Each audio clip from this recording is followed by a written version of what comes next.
sei ensem bi ehoro so kakra na Ghana mu nsem no eya na yamanyofo ya ma enoma bi wo ha edisi yeka na yeka ho asem na ye asua na ewo yachi ene na ewo yanim nyina ho ade na efa ya tentene ne ewo mamu so obi aye bibi na yede ne akogina mranim si ebema tentene ne aye adwuma no ya na ehu hia pa sanse ye won krofo pia sebe wo mo dan neduafi a ebinim wo a senka ye ma tentene ne aye na adwuma se de yesa ebia nka wo mo nam nanso se wo man ye betoto ne yie ni ahyehye no ma yie se be ya atentene ne ho nsem be ya adwuma no eya na akoye bibi e wo na oba amanyofo ni muso a wo mo bedi dwuma wi a eya na enhwehwemu ekoso na wo mo di dwuma wa ban mu nyina no san hwehwemu ni yehwe se wo mo dwumadi a wo mo di ye no bia wo ma man no kro no ana wo ma ye bibi a ensem fata na yewra Godfred Dami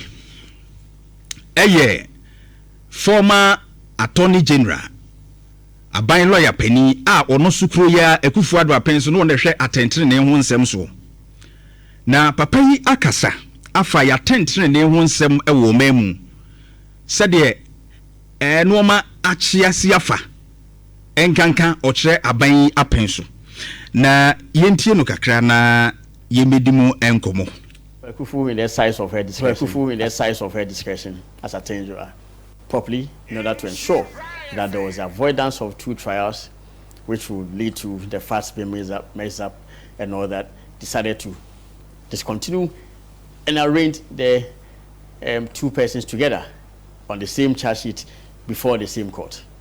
I don't know why they are doing this. What fresh evidence? Is it the same fresh evidence which they attempted to smuggle in, which was denied by the court last week without going through the due process? In any event, it is that same evidence which they attempted to smuggle in without complying with due process and they were denied.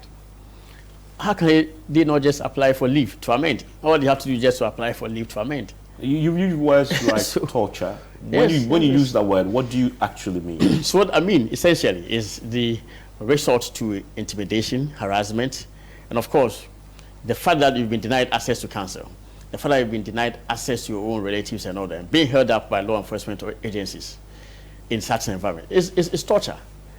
This torture can take various forms: physical, psychological, mental, and what have you. And I'm saying that even the fact that the prosecution intends to even carry on prosecution by disabling them from having access to their funds to even conduct litigation, whereby the freezing of their assets and all, contrary to the Yoko's own law, itself is even torture of a kind.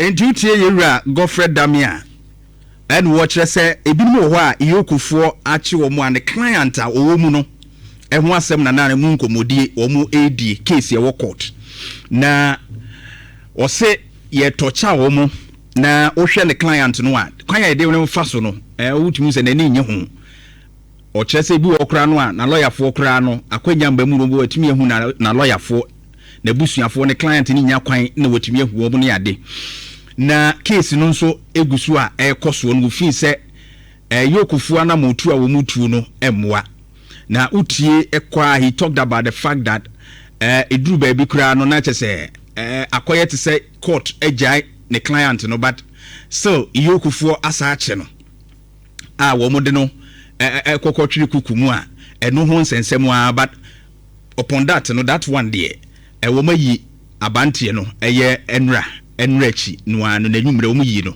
enra wo sa reappear Yoku court ntie no de update no eno no eye Hanan Abdul Wahab Aludiba ono na ye CEO Edema National Food Buffer Stock Company NAFTCO ono na yire eye Pfizer Seidu Wuni ade se Attorney General aban yi ba ye no Dr. Dominic Ayine na pamfo kire se sika bi a ehwehwemu ada di se eye sa wura Hanani ne yire Pfizer yi o ma fese o man ni sika 78.2 million Ghana cedis anase omo amba man no ahwere se sika no eduode wo agina mra no efiri eye afie twa mu no June bosumi ni mu de to so aduonu enum ede ba no a besi sabri wonum gusu a wo kro ho na papa adwumadi a wodi ye wo National Food Buffer Stock Company no from 2017 to 2024 na omo chese ne tenure in office no sa adie yi na waya wa ma oman no ahwede sika unim se Buffer Food Buffer Stock Company womo eneboa ema nnuane a se oman no ebetumi akora na yetumi distribute na aboa ama nnuane ho nsem akoyie no womo ne di ho dwuma pa eti womo tototo nnuane free womo a di mfudie ne ade beba ho no womo atumi astore ebi ne ade ye school feeding program yi ade biko SHS ne ade ma womo di dun nnuane di ne ade a womo etoto se be yenso nnuane bo no ekosoro ne ade a eja bigum ne ade ntina ma ne bo no nheda emeye kese bebre womo bua kwiafo nso kakra nti sika de aban twa bi ko ho pa se be ye beboa ama nnuane ho nsem no ebekoyi but yenim nyina yenim de free SHS nnuane no mu nyoma school feed no ho nsem se de esiko ya enanu ya akora no ho nsem ebeto dwa sa aban dada no apenso ne sika ese womo de kono na enko suppliers no bi wo krom nsanka o musika nti na nnuane fun na nkwada edi ni ade a enti we beto dwa na manfo so se sa na tie de a esa atentene ni ya adwuma no obi bia oni mu bi de ba bia sika na fa bia na hwehwemu no beto dwa se sika no womo de call private accounts bi mu a womo transfer edi akọ ese nyumaku bi a womo no womo edi dwuma sa nyumaku no wono accounts mu no womo so sika no kugu nyumaku mienu na owura ni ne yire wono di sa adwuma no man ni sika womo di akogunti attorney general Dominic Ayene womo gusu a womo hwese emra ene womo be di nti yokofuo egusu ye nhwehwemu kakra na entansa ye de bo womo no ebra womo wo yokofuo akache na yesi bail a ye de be mom 60 million ye nyina ye kai ehun nsem wa ba ye 60 million be ma no hanan no ene wo ba no nso 30 million tina 90 million general na ye de mom bail ema dami Godfred dami ya no wo ye former attorney general yi wo be ka ho asem se ne bo eden dodo na aye aginamoabo a wo mo pese wo mo de abanti ehye anti eno hoahoa ya ne nam ho ama. On the 5th of May 2026, court akodiaba womo bano Accra High Court at the charge womo se Hanan ene ne yire no wono mutumi enya bail eko na wono mu apie amanhwehwemu etumi akoso na eno na Attorney General Dominic Ayene charges a ode ball eye Hanan ninti o kan se charges no opeso yi free ho 24 charges o yi free ho no wasa de foforo ebehiem ti o yi charges ni free ho na say enyina so bia ni wasa court no koso akura Hanan mu ene oja ne se wa discharge no wono mu pia ni simakura na yokofu wasa kire papa yi because na Attorney General na sa de fresh charges akoto na Godfred dame enam no wo ka se ye jai ni nipa Hanan yi ono na ye lawyer ni a wo charge no we ye jai no wadi nti ni asa kire no.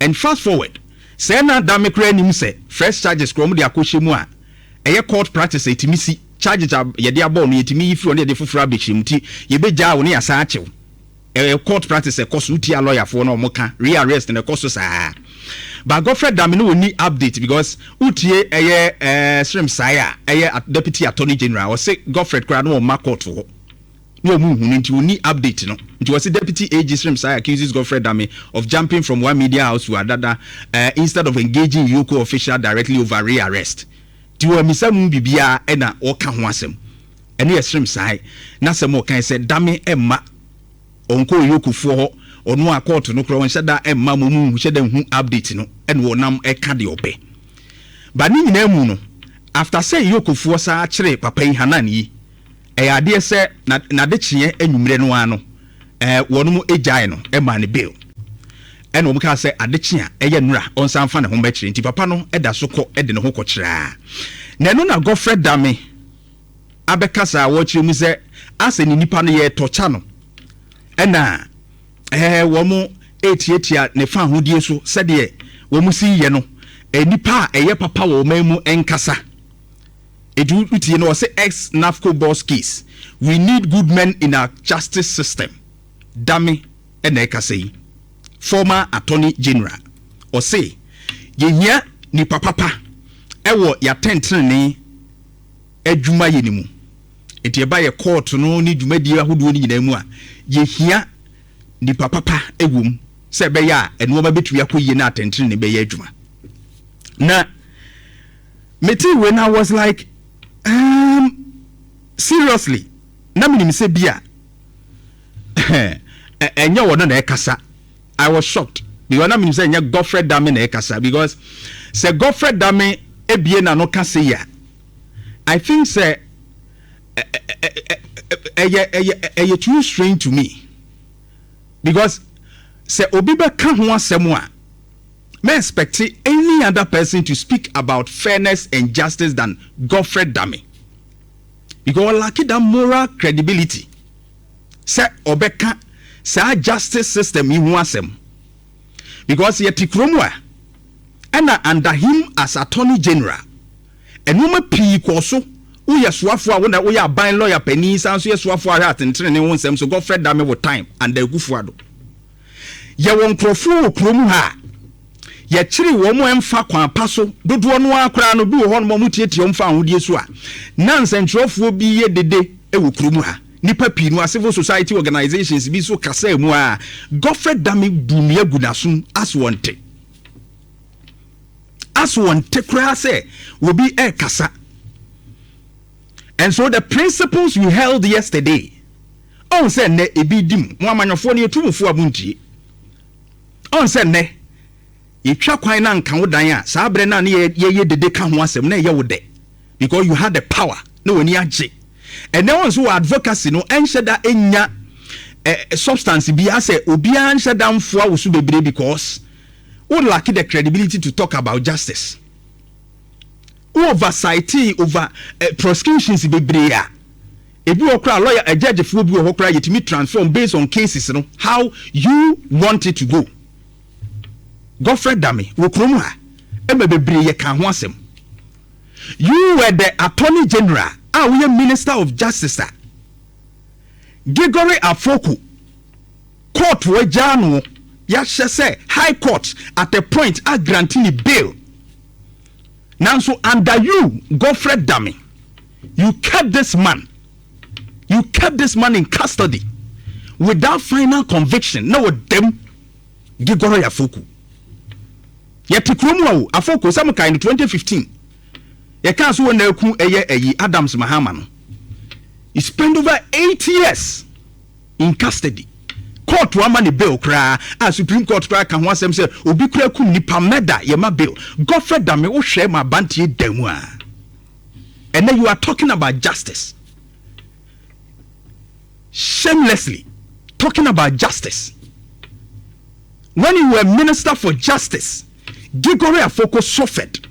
There are countless number of journalists ebinim wa ya chiom kra bail kra no a wono mo peno me say it was a challenge because yes woman can assembly enya yi enso yes made operate me man by they kept others in cells